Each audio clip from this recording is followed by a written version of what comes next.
Hey y'all, and welcome to Politibrawl. My name is Brian, and Mike Johnson, the Speaker of the House, doesn't just hold his own, he knocks it out of the park time and time again against Kaitlan Collins, who can really just sit there and just let the man speak on what's actually happening in Congress.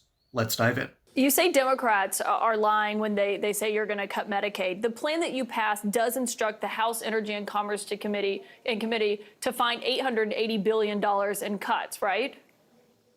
That's right. That's one of the and committees. So how did they get Kaitlan, $880 billion in cuts from that committee without touching Medicaid? because ENC has it actually has the broadest jurisdiction of any committee in Congress. It covers everything, energy and commerce. You know, the name indicates how broad the jurisdiction is. I challenge you or anybody on your staff, do a word search for Medicaid on the resolution that we passed last night. You will not find it. That is not part of this equation, okay?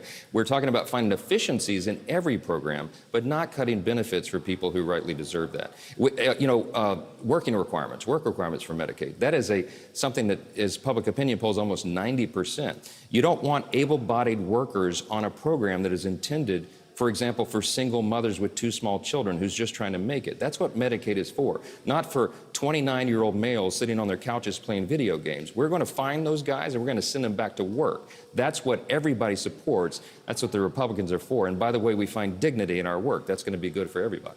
And I want to follow up on that, but on that Energy and Commerce Committee, the vast majority of funds that they have are Medicare and Medicaid. So when you talk about $880 billion, that's simply not true.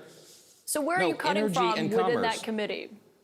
Energy and Commerce's jurisdiction would take us 20 pages to go through, Kaitlan. They've got almost everything in the U.S. economy.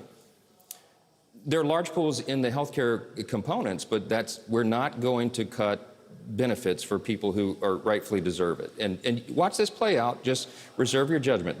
The White House has said that we're not going to do that. The House Republicans have said we're not going to do that. And Senator Kennedy said, hell no. Okay, so you heard it from the Senate, the House, and the White House. So let's let this play out. We have a long football game to play. Last night was the kickoff of the game.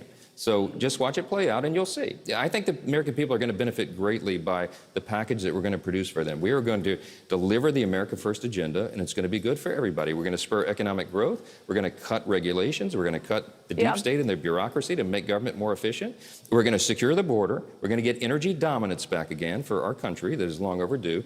And we're going to spur on the U.S. economy. And by the way, Kaitlan, the big drive of all this is to ensure we don't have the largest tax increase in U.S. history at the end of this year, which is what will happen if we don't get this bill passed. I mean, the average U.S. taxpayer is going to have a 22% tax hike. Mr. Speaker, I do appreciate a good football reference, but you just mentioned work requirements and maybe changing that. Will you reduce the federal match or try to establish a cap on federal funding as you sort through this for Medicaid? No, I just explained. Per capita caps is off the table. The FMAPs, we're not going to cut into those programs that way. What we are going to do is present this large tax increase. You realize if we don't pass this bill, small businesses, 26 million businesses in this country, their tax rates are going to go up to 43% overnight if we don't get this bill passed. So we have no margin for error. We have to get this done, and we will. We're going to deliver on this mission for the American people. Yeah, I was just asking because, as you know, your home state of Louisiana, about 80% of the Medicaid spending there is covered by the federal government. We've seen it in a lot of red states, of course, across the United States. It's not just a blue state issue. As you have seen through this, and we've seen the blowback that some Republicans in your caucus that are getting when they go back home to their districts, worried about these cuts or worried about what DOJ is doing. Do you have concerns that that's anything that Democrats will be able to use to run against those Republicans? No, no, I don't. Because the videos you saw of the town halls were for paid protesters in many of those places. These are Democrats who went to the events early and filled up the seats. If the videos had panned outside the building, you can't argue they were all paid protesters, though, Mr. Speaker. Many of them were. A Republican acknowledged they were his constituents. One Republican acknowledged they were his constituents. That's fantastic. Okay, but they had Democrats come and fill the seats early, all right? This is an old playbook that they pulled out and ran, and it made it look like that what is happening in Washington is unpopular. But I'm going to tell you, Kaitlan, The American people are behind what's happening. The DOGE efforts is polling over 80% right now. They want us to find efficiencies in the federal government. They want the government to be smaller and leaner and more accountable to the taxpayers. And that's what these efforts are all about. Once again, Mr. Speaker, you are absolutely correct. DOGE is incredibly popular amongst the average American people. You know what isn't the average American person? Someone, particularly a Democrat voter in the city of Roswell.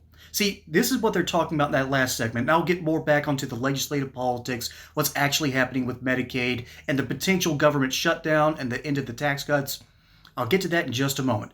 But I've been wanting to talk about this for a little while. Representative Rich McCormick is from the northern Atlanta suburbs. I'm talking about straight northern Atlanta. I'm talking about a straight shot up 400 after they changed the maps. And so, Roswell is a lovely little town. As it's not even a little town anymore. It's a nice little city nestled right above Atlanta, still in Fulton County, but it's populated by almost a 50-50 split between Democrats and Republicans. And the Republicans so far are super happy for the most part. There will be a handful of the more, and I hate using this phrase, but squishy Republicans, and squishy Republicans go two ways. One is they're actually moderates and they don't want to rock the boat socially. But I don't think those are the people on board for this. This would be the more constitutionally inclined people, the people that say that they're the true conservatives when they haven't really done a great job of conserving anything in their lives. And they're the ones out there saying that, oh, DOGE is unconstitutional, except that it was already created underneath Barack Obama. It has precedent. It's here to stay. And I'm indeed thankful for that fact. So Rich McCormick had to go into the teeth of a mostly Democrat area, and they gave him something that he was simply not prepared for. He was hoping for a softball town hall, and he didn't get it. So simply put, he needed to do a little bit more training ahead of time and anticipate the fact that Democrats were going to flood that town hall and make life difficult for him. And so the media picked up on that, and they spun that into this whole national narrative of, oh, there's angry Americans everywhere. Well, yeah, but it's angry Democrats and a handful of Republicans that haven't really been along with the Trump agenda to begin with. So yeah, this is sort of to be expected here. And as time goes on, I think this anger is going to grow less and less.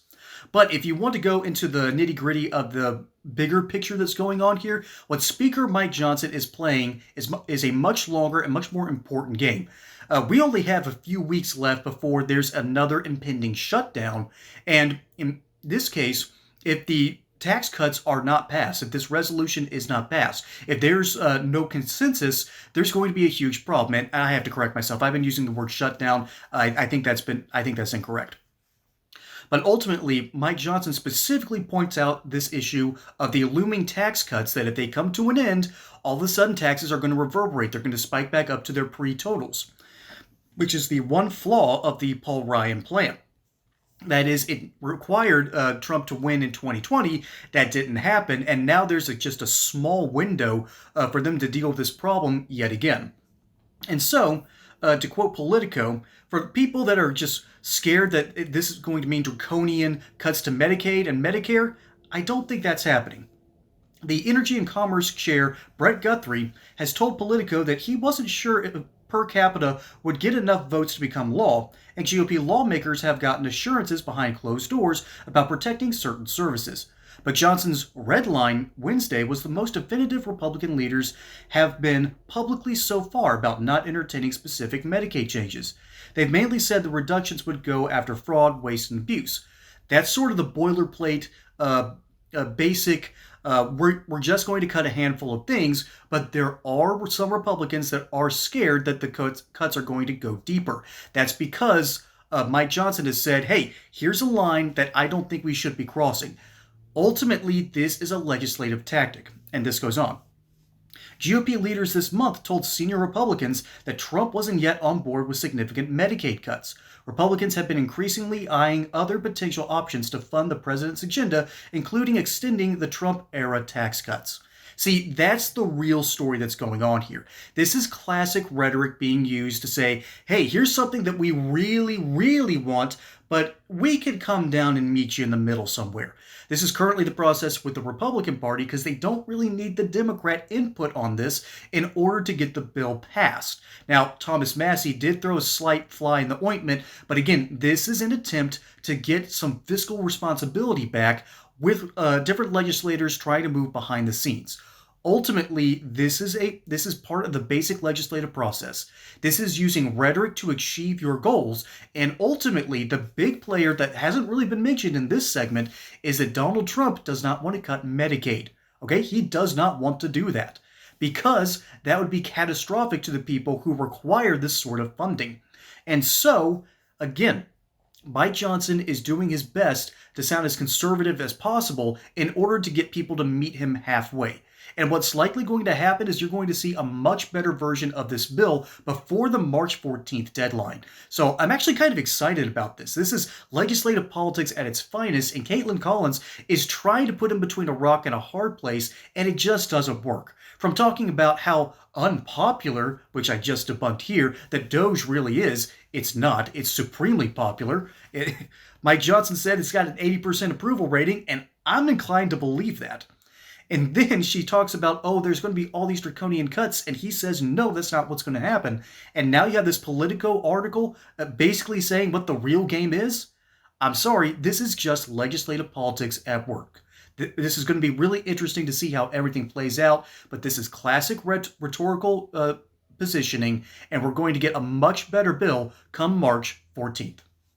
Folks, my name is Brian. Hope you enjoyed that segment here on Politibrawl. Don't forget to like and subscribe. Catch you on the next one. Until then, y'all have a good one.